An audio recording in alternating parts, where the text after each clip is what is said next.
But first, I want to quickly say well done and congratulations to the Prime Minister for his apparent change of heart on identity politics.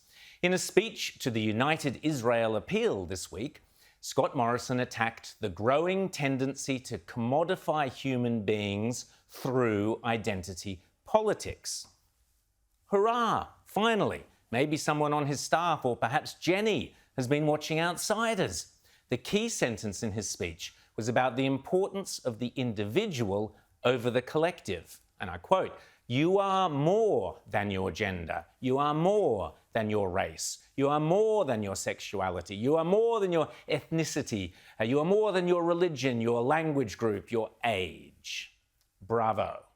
But try telling that to the woke left and the politically correct, who define us all, not as individuals, but solely by our identity group. You are your gender, your race, or your skin colour, nothing more.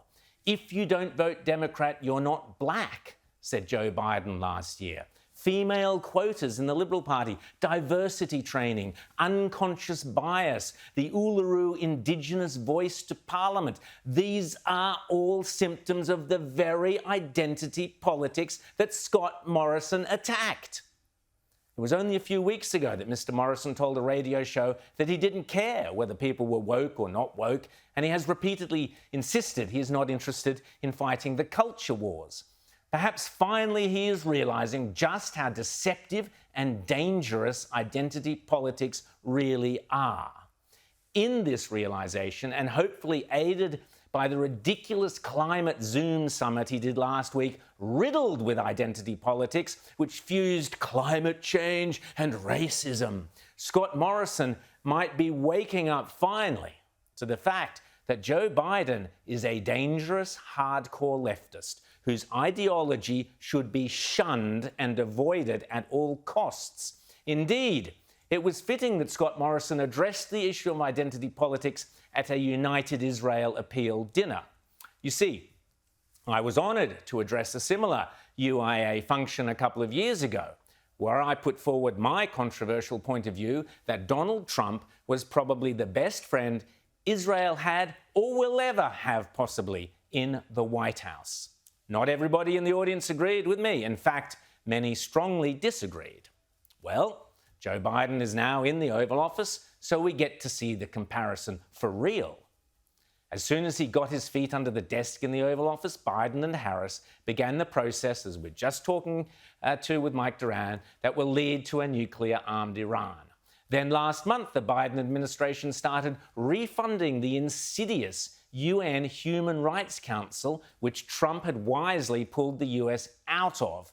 And in doing so, the Biden administration is, as even Newsweek recognised this week, almost certainly directly or indirectly financing terrorism and thus the murder of Jews.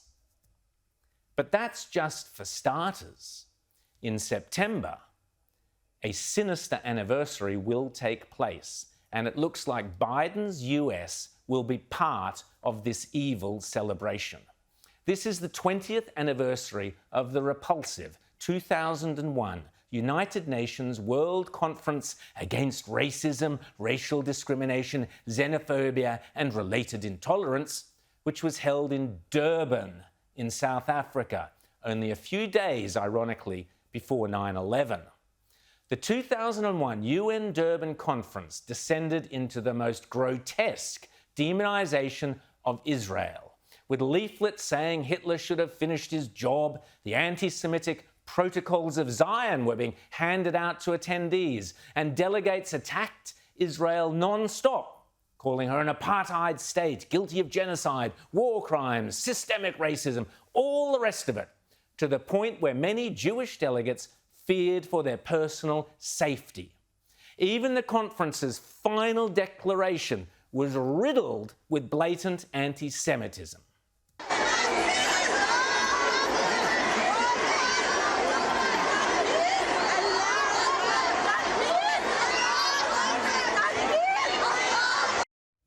You get the gist of it. Well, when the 10th anniversary of this vile conference came around in 2011, even the Obama administration, normally outrageously antagonistic towards Israel, boycotted it, calling the Durban Declaration hateful and anti-Semitic, Obama's words. But not so the Biden administration, which last month released a statement hailing and lauding the 20th anniversary of the adoption of the Durban Declaration and Program of Action. Jewish organizations are rightly appalled. The president of the Zionist Organization of America has called it morally reprehensible that the US is now embracing, quote, the shockingly vicious anti-Israel 2001 Durban Racism Conference as a favorable precedent. Anne Bayevsky, director of the Touro Institute on Human Rights and the Holocaust, who was present at the original Durban summit, also slammed this latest statement, saying, the Durban Declaration encourages the hatred of Jews.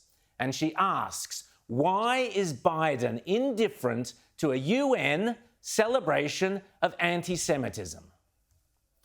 One of my favourite political commentators and a good friend of Outsiders, Melanie Phillips, wrote superbly this week, as she always does, and only she can.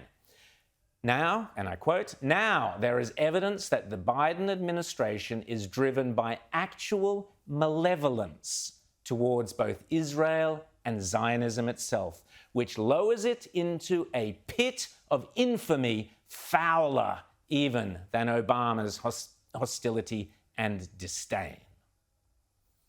Melanie is not alone in fearing that the Biden administration, driven by its insane identity politics, by its embracing of critical race theory that holds that Jews are somehow white oppressors, driven by hard left Democrats like Ilhan Omar, Rashida Tlaib, whatever, and AOC, will attend the anniversary in September, making the United States, if it does so, officially part of an anti-Semitic, anti-Zionist, Jew-hating cabal. Well, all you Biden fans, woke lefties, and Trump haters, I did try to warn you.